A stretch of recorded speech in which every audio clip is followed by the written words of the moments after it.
my fellow Boscombe-ites.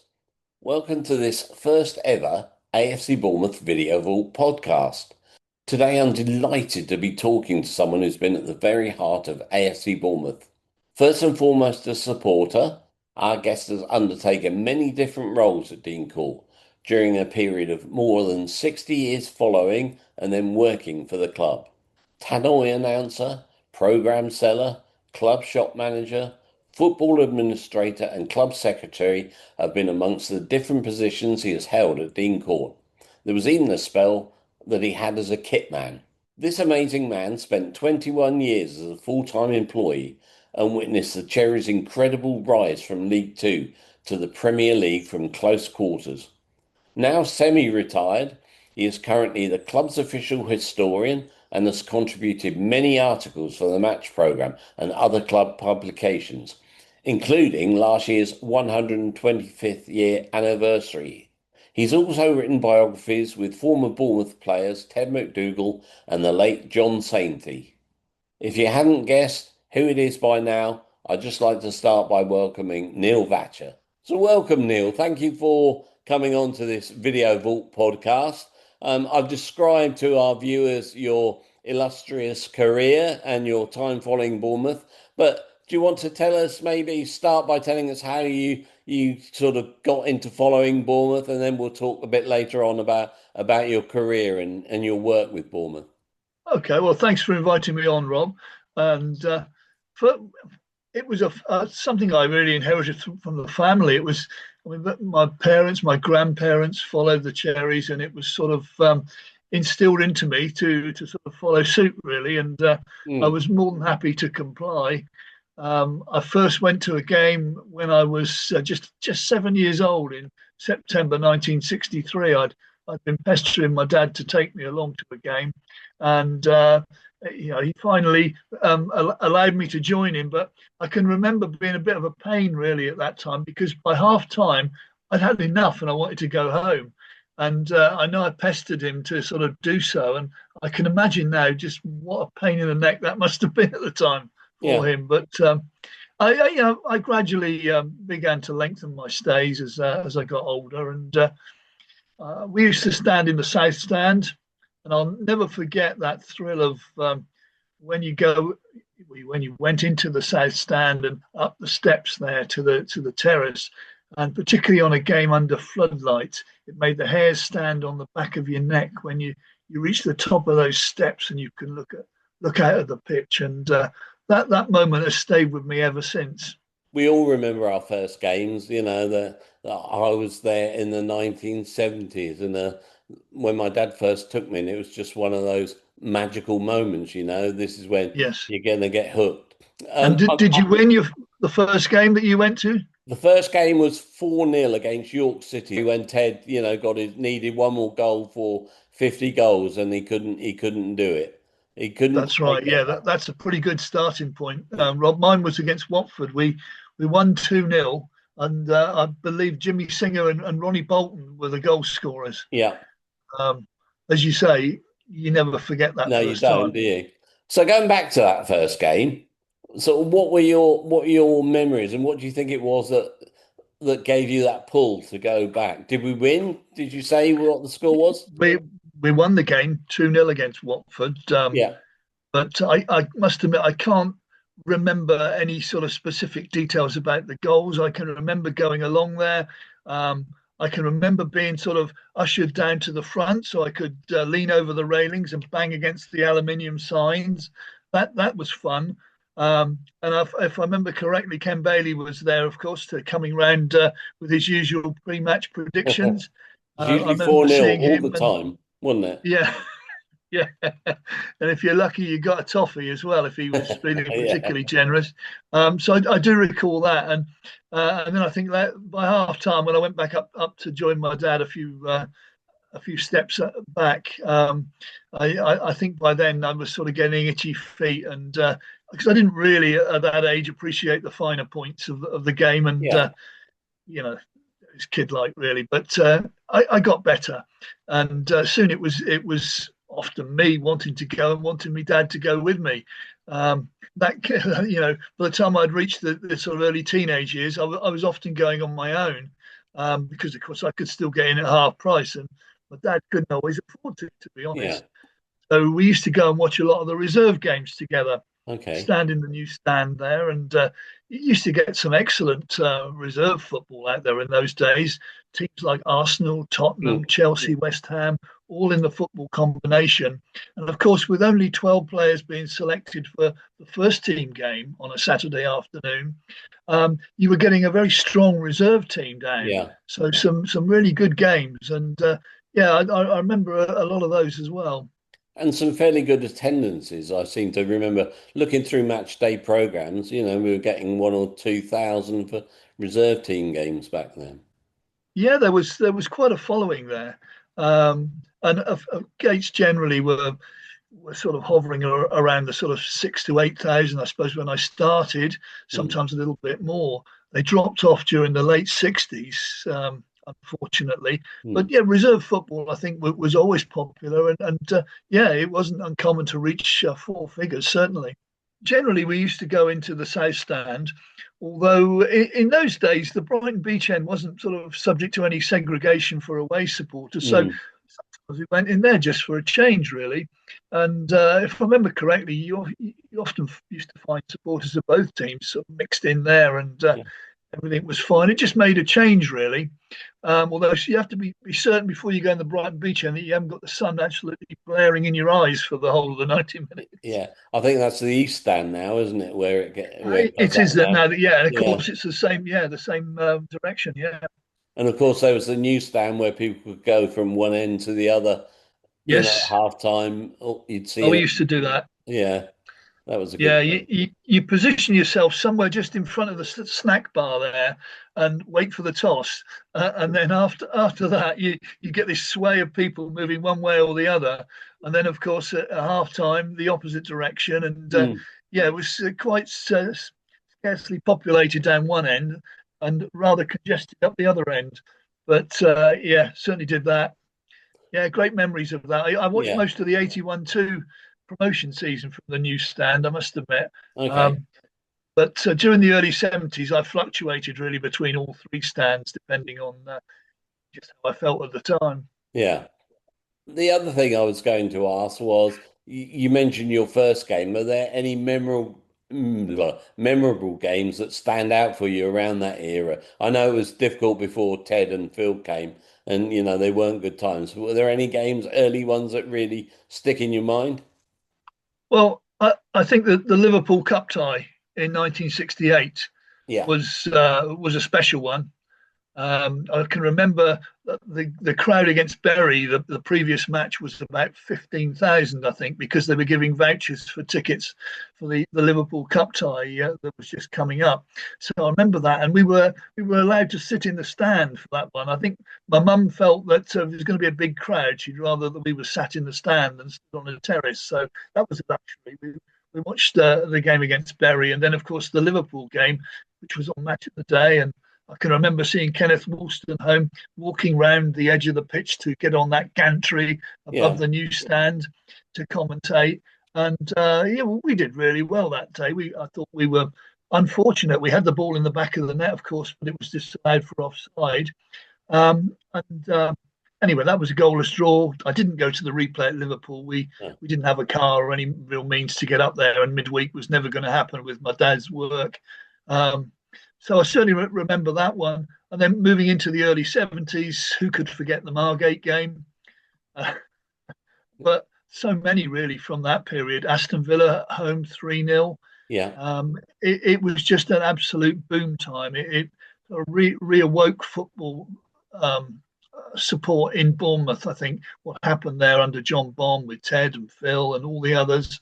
Um, yeah, it was a really great time to get involved with football, as you obviously were Yeah. also drawn into it at that time. Yeah.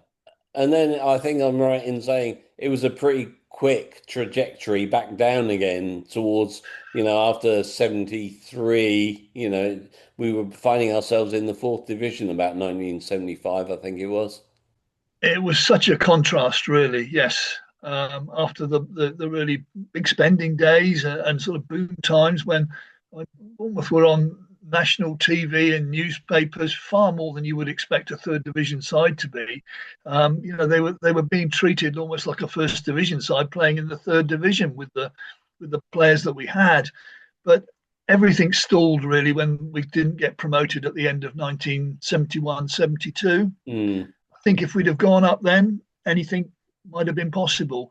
yeah. But that delayed things. Ted, of course, left in the September 72, and another sort of near miss 72-3. But I think it was a question of it couldn't come quick enough, really, the promotion. And in the end, obviously, John Bond got an offer from Norwich. Players followed him, and the squad was decimated, really. Yeah. And we were left to sort of pick over the pieces. Of course, sadly relegated in 74-5, which was just the final straw, really, of that sort of era. And then it was a question of just getting through the rest of the 70s as best we could. Yeah. And we owe a lot of thanks, I think, to Harold Walker for sticking with it, the chairman, at the time, with everything sort of falling about his ears, really. And yeah, they were hard times.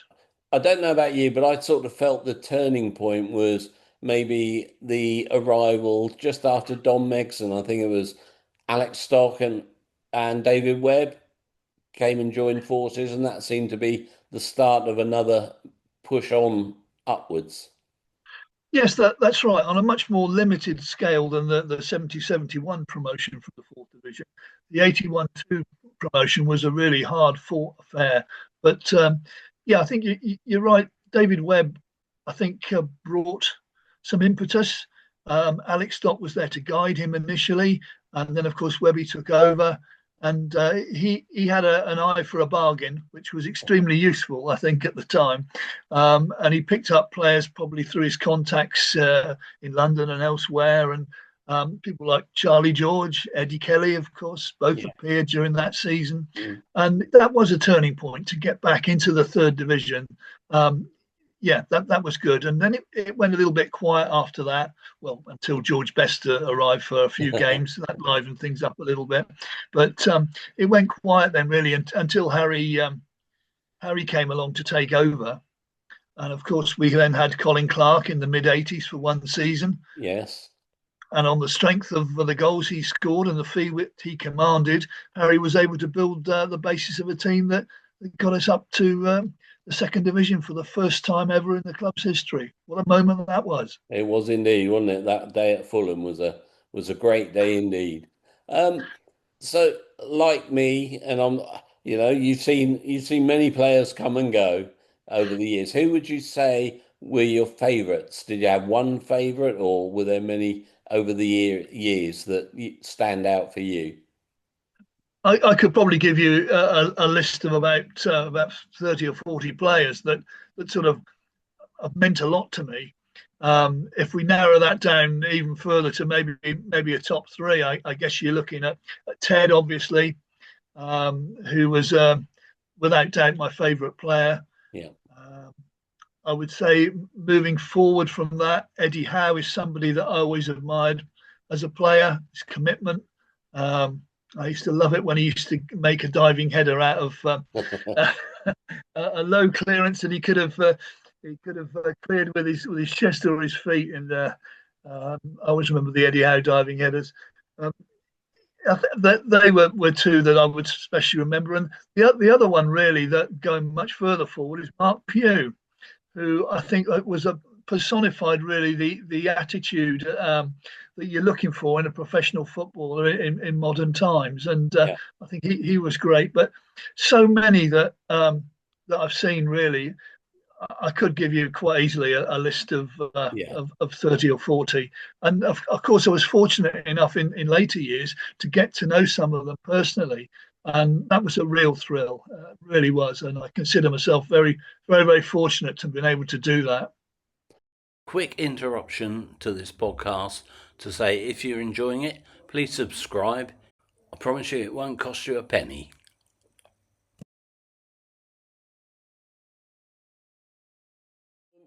We're talking about players and how you got to meet them. So let's talk about your sort of time and how you came to end up working for AFC Bournemouth and your career at AFC Bournemouth. How did it happen? Well, it seemed to happen in stages to begin with, really. Back in the early 80s, I did a bit of tannoy announcing for some of the midweek reserve games. And then when they were suddenly found themselves short of a first team tannoy announcer in 86, I got the call. I was working at British Telecom at that time alongside Lawrence Jones, who was running the junior club and, of course, went on to become a chief executive later at the club. So I stepped in really at the start of the 86-7 season with my little bag of records and a dodgy microphone, and it all kicked off from there really. And of course, what a season to start, 86-7. That's not bad, is it? The big thrill of being on the pitch at the end of the season, Yeah. whilst the Cherries receive the championship trophy. Come on, this, is this real? So that was great, and I did that for 6 years.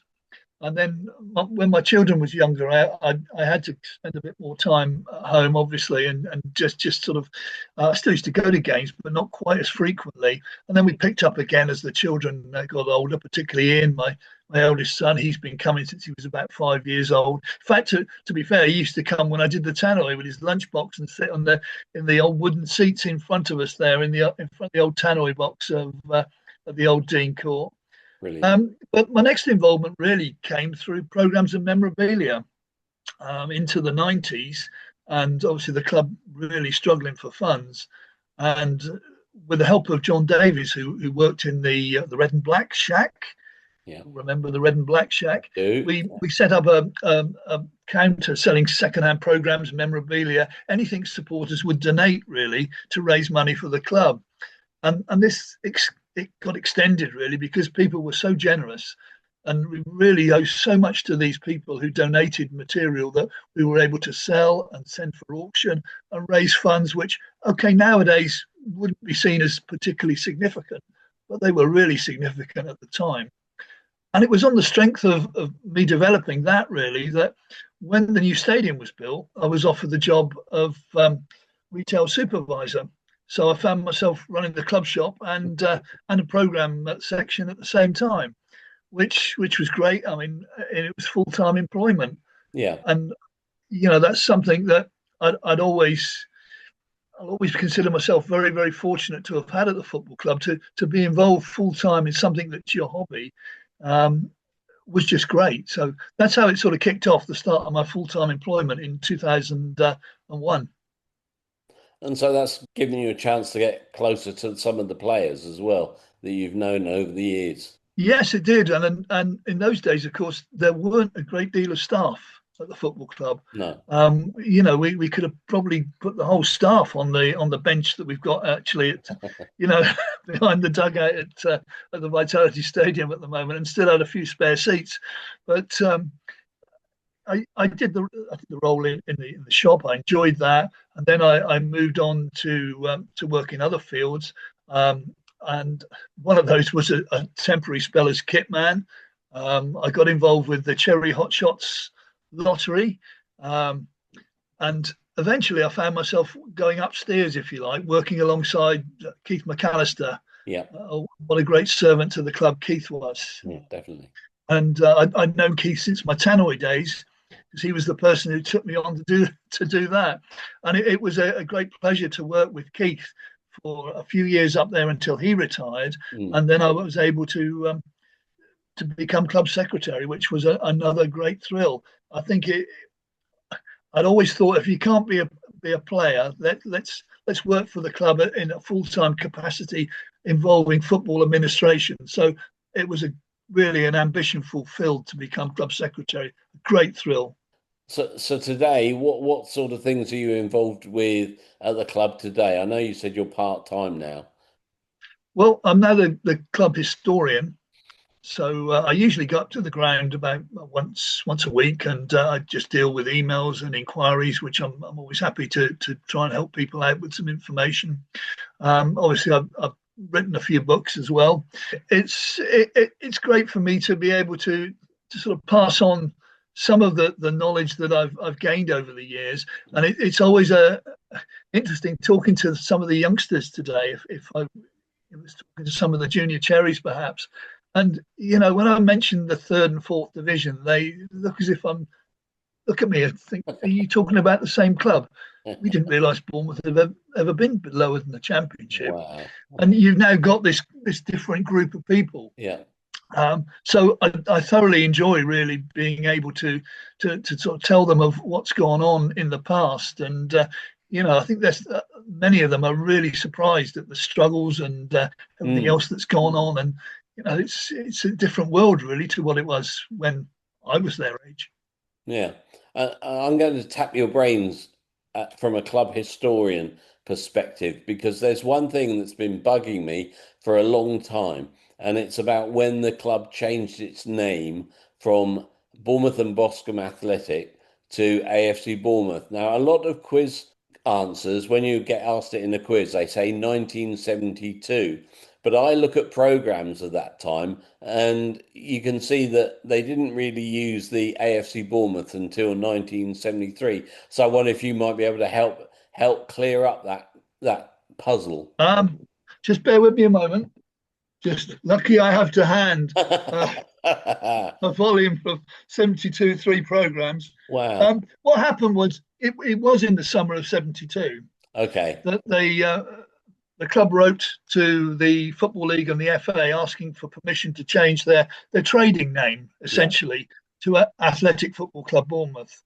And I've got So a copy of the back page of not Association Football Club no, Bournemouth. no, Athletic Football Club Okay. Bournemouth. And that stemming from Bournemouth and Boscombe Athletic Football Club, Yeah. trading as Athletic Football Club Bournemouth. Okay. So I've got a copy of the back page of an Echo from July that year, which shows that the club had just put AFC Bournemouth above the clock on the newsstand.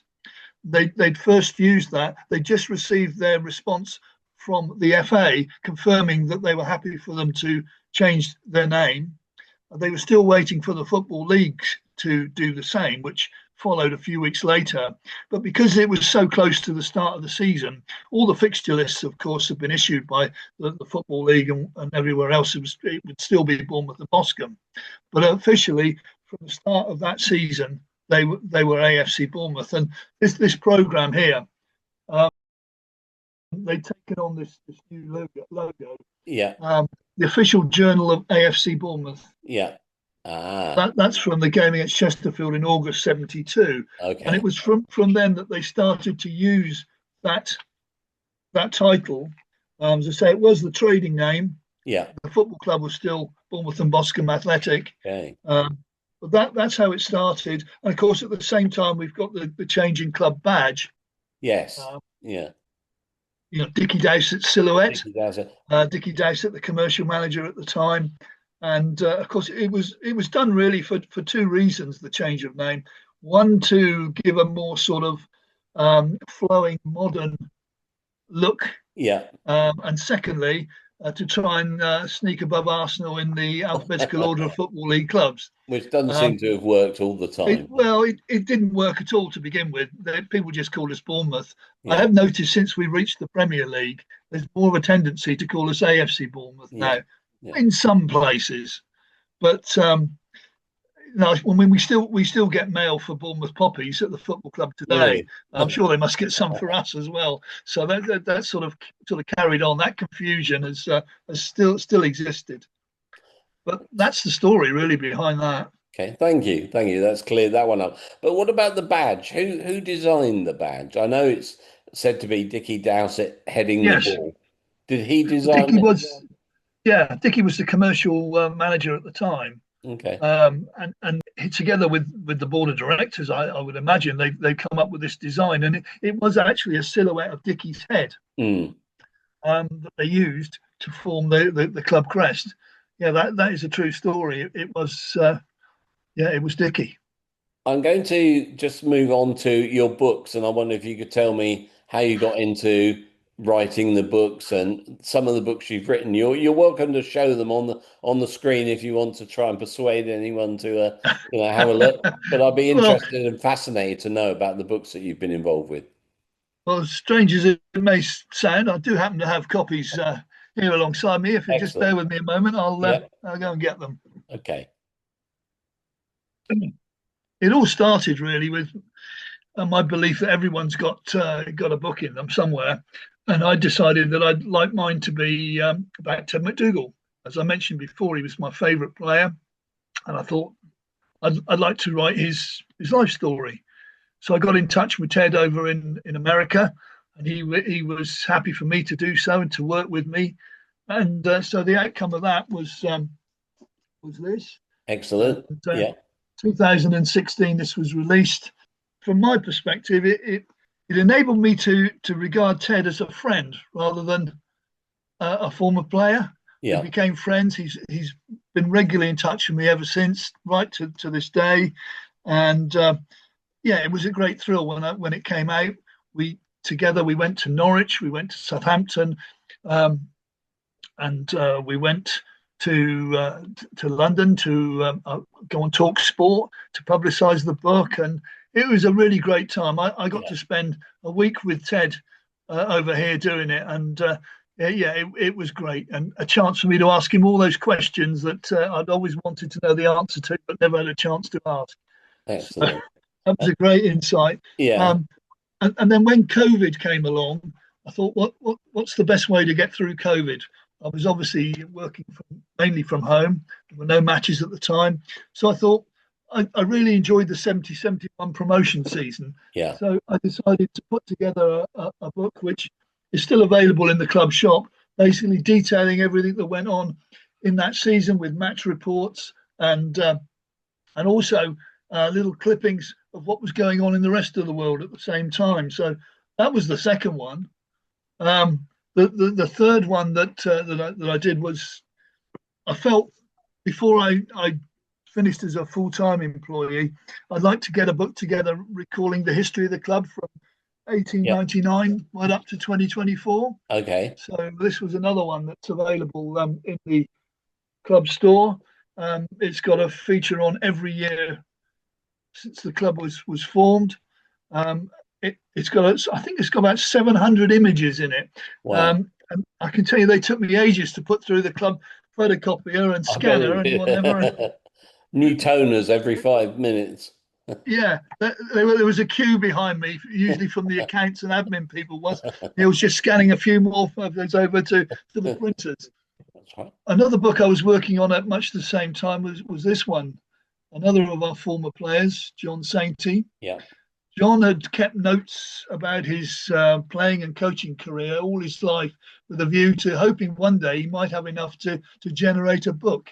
So I really stepped in to help him finish that. And then sadly, John passed away just before we had actually finished.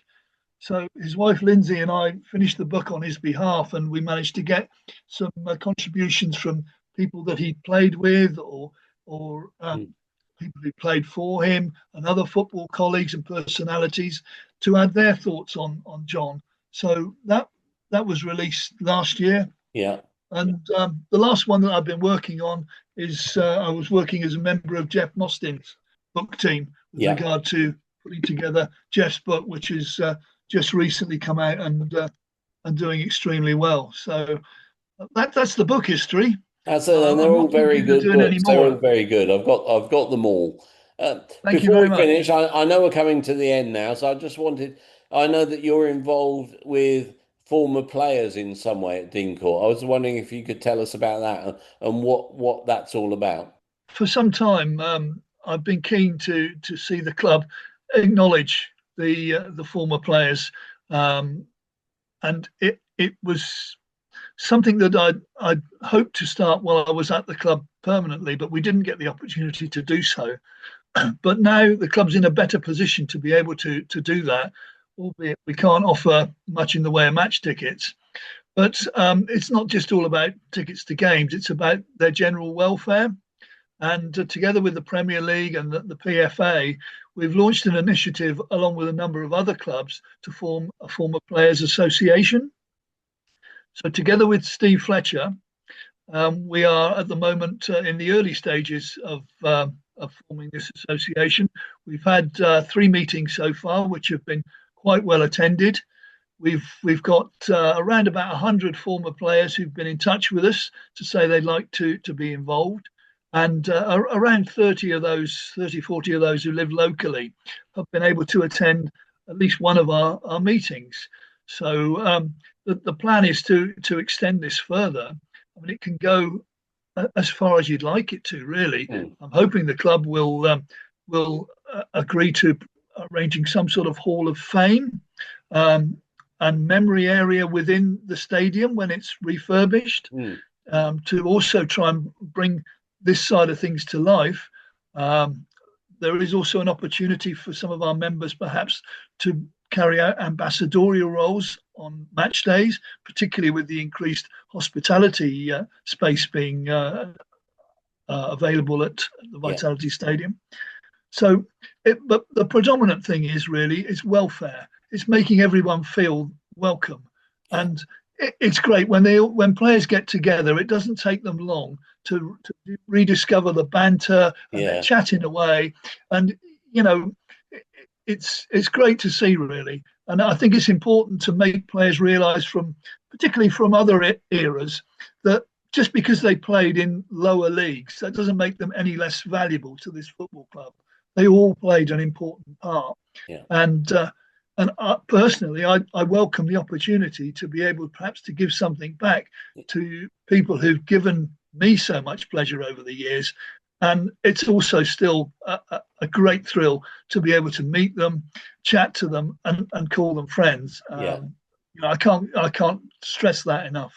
I mean, that's a fantastic initiative, and I really wish you all the best with that. I've only got 4 minutes left. I'm going to ask you about the future. What are your plans, in the future with regards to AFC Bournemouth? Are you looking to cut back, or are you hoping to still be working there part-time for a long time? I'm happy to be involved as historian, and I'm happy to be involved with the Former Players Association. I don't have any ambitions to do anything further, really. Okay. I'm 70 this year. I feel I'd like to sort of enjoy football again as a supporter. People used to say to me when I was sat in the stand as the teams were coming out, why are you sort of looking at every player, looking at the programme and ticking them off? I said, no, it's not about formation. So I'm just making sure that they've all actually properly signed on and eligible to play. And it's nice to watch football again from a view of a supporter where you can just enjoy the game. If I'm honest, I don't enjoy modern football as much as I did in the olden days. I think we're all like I hate VAR. Yeah. I will certainly continue to watch Bournemouth. They will always be my team. There's no doubt about that. But I do still have an interest in football at other levels, which I enjoy. I think that probably goes back to spending so long watching 3rd and 4th division football.